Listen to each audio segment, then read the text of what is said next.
Born in the slums of London to an abusive bum of a father, it seems like the trajectory of Dio's life is all but certain. I mean, what chance does a kid with no opportunities to advance in life stand when they're raised in an unforgiving, hopeless environment by a man who's corrupt enough to steal from the dead?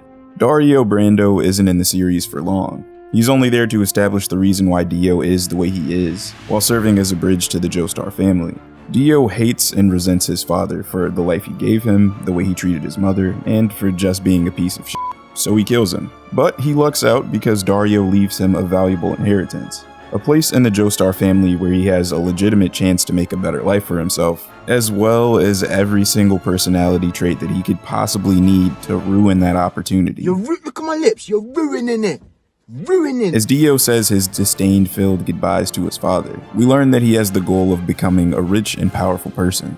It's not difficult to see why someone with his background would want this, but Dio isn't just someone. He's an evil, narcissistic person with a huge superiority complex. It's these features, along with his ruthless determination and flamboyance, that make Dio such a popular character. According to Alfred Adler, an early psychologist, when a child feels unequal and is neglected or abused, they may go on to develop a superiority complex. He defines this phenomenon as a belief that you are somehow dramatically better than other people. However, it tends to be a cover for deep-seated feelings of inferiority. Our earliest experiences play a big role in shaping the beliefs we have about ourselves, other people, and the world in general. So it's obvious why Dio develops his worldview.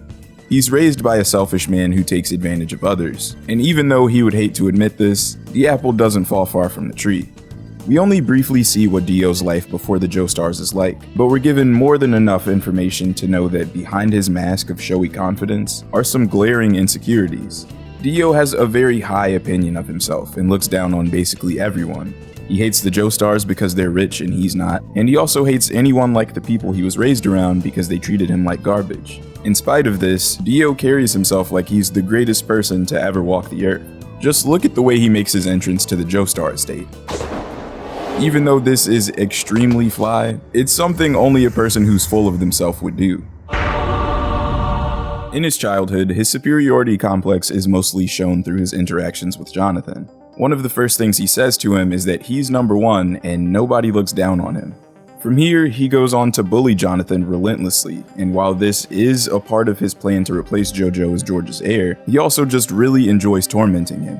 Any chance that he gets to make himself look better, he takes, and laughs when Jonathan looks worse in the process. From their studies and practice of manners to popularity and brawling, whenever he bests JoJo, he gloats and gives off a smug smirk. But if Dio himself is ever shown up or feels insulted, he loses his cool and the facade goes away. Whenever he's slighted in any manner, his reaction is never proportionate. He even takes people defending themselves from him or fighting back as a personal insult. The first time we see an example of this is when he forcefully kisses Irina, and she reacts by rubbing mud on her lips.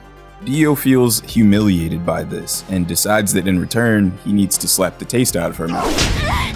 When Jonathan finds out what happens, he finally manages to turn the tables on Dio and beat his ass, further embarrassing him. But Dio responds by bringing out a switchblade to potentially kill Jonathan. And he thinks to himself, how could I be losing to someone like him? And says, how dare you do this to me? After losing the fight, his reaction is to go after someone a lot weaker than himself, and he burns Danny, Jonathan's only friend, alive. Whenever Dio is defeated, he never accepts it well. It's always, this is impossible, or this can't be happening. He hates losing to people he views as beneath him, even when he's outwitted or outperformed.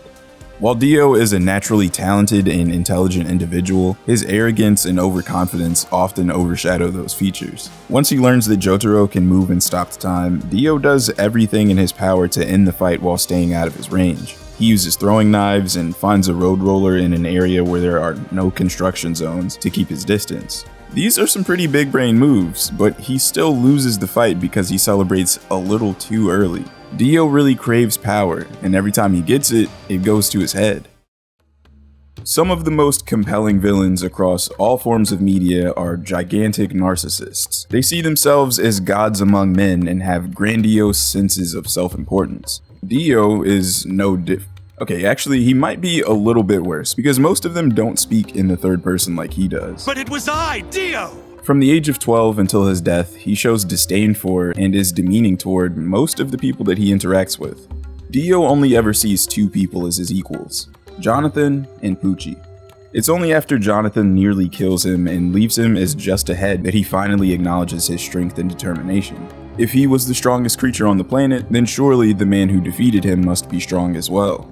Dio goes from seeing Jonathan as nothing more than an insect to realizing that he actually feels a fraternal bond with him. He even goes so far as to defend his brother when Wang Chun insults him. He thinks so highly of him that he feels that they're two beings meant to be one. His relationship with Poochie is a little bit more confusing. Dio's interest in and show of humanity towards him seem a little uncharacteristic of the Dio we know from parts 1 and 3. Are you alright? No, it isn't. The two of them go on to develop a close relationship, and Dio comes to see Poochie as his peer. He even fears that he might lose him as a friend and tests his intentions. We've seen Dio do some truly vile shit to a lot of people, but he only apologizes for this one thing after feeling guilty for doubting his only friend. He's cool with making a mother eat her own baby, but feels bad after he asks Poochie if they would still be together if he was a worm or a puddle of water. Araki has stated that he views Dio as the type of person who could never love another person with their entire heart, and we come to find out eventually that even Dio's friendship with Poochie only begins because he has an ulterior motive. He needs a friend with no worldly desires to obtain heaven, and Poochie just so happens to be a young, impressionable priest who's dedicated to his faith.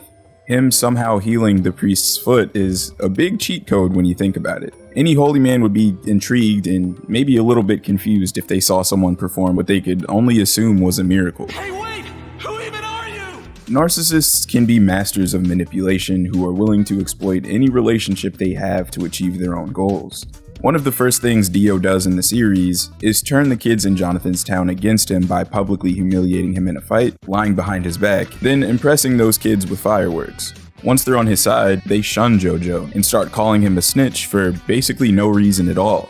They're cluelessly feeding into Dio's plan to mentally break him simply because they think Dio is cool. As he gets older, his tendencies get worse. After his original plan fails, he chooses to play the role of a dutiful son to George and a normal brother to Jonathan for years while he's waiting to strike. With their guards lowered, he's able to start slowly poisoning George like he did his own father without raising any suspicions. The Joestar family treats Dio with nothing but respect, and they give him a much better life, but he never sees them as anything more than obstacles he has to navigate. He repays their hospitality by being a greedy and resentful parasite. Dio has an obsession with money and power, and is willing to do anything to get those things. Almost every action he takes is a self-serving one. Because of his charm, he's always been able to attract followers and attention, but this aspect of him becomes even more interesting after he uses the stone mask.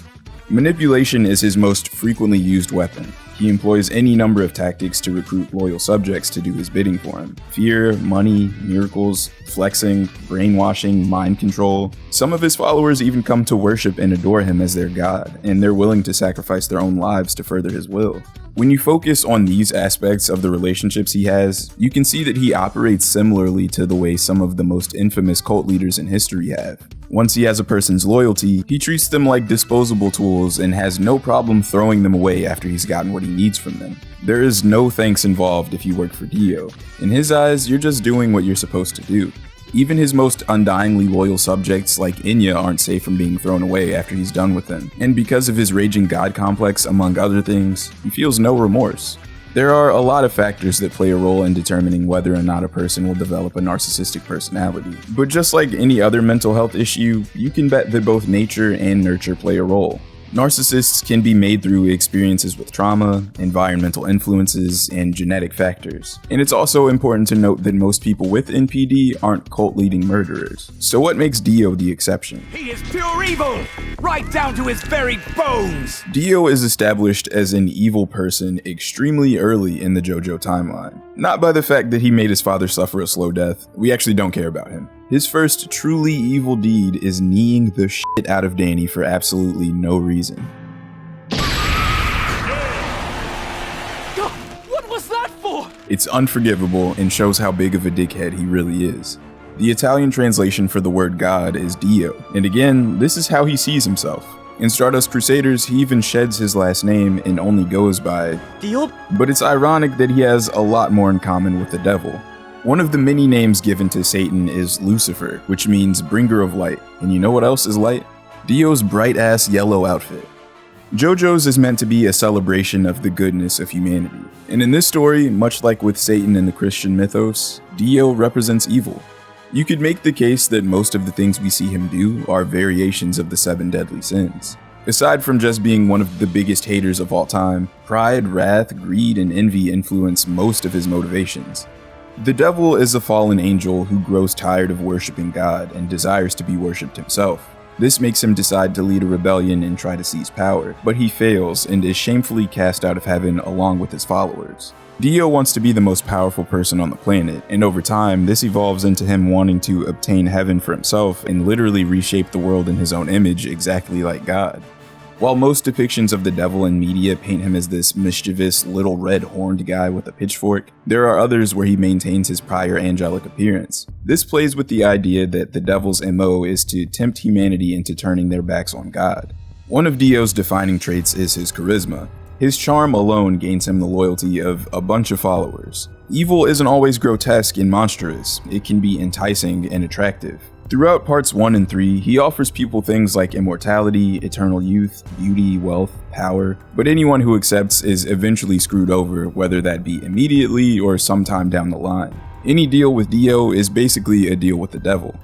You can tell that a person is truly evil when their presence brings out the worst in the people around them. The devil is able to convince a third of heaven's angels to follow him, causing them to be cast out of heaven as well, and they're turned into demons. Much like this, Dio corrupts, turning good people into fanatics or twisted, inhuman creatures that act on their worst impulses.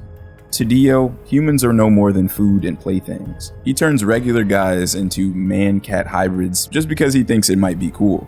He repeatedly toys with his adversaries because he can. He's cruel and finds amusement in being this way. He has since he was a child. But how much of his more harsh wickedness can be blamed on his using the stone mask? I'd argue not much of it. Unlike Zeppeli's father, Dio's personality isn't exactly changed or corrupted by the mask. He just becomes free to be more of himself, no longer held back by the limitations of his humanity. Out of all of the main villains, Dio is without a doubt the most purely evil. But somewhere out there in the JoJo multiverse, there's a world where he decides to live a normal life. You know, maybe instead of being the worst guy in history, he just becomes a really good lawyer. After he kills Dario, he has every opportunity to reach his goal of becoming rich and powerful without being a villain. But this is something that Dio would never do. Why would he just settle for a good life when instead he could rule?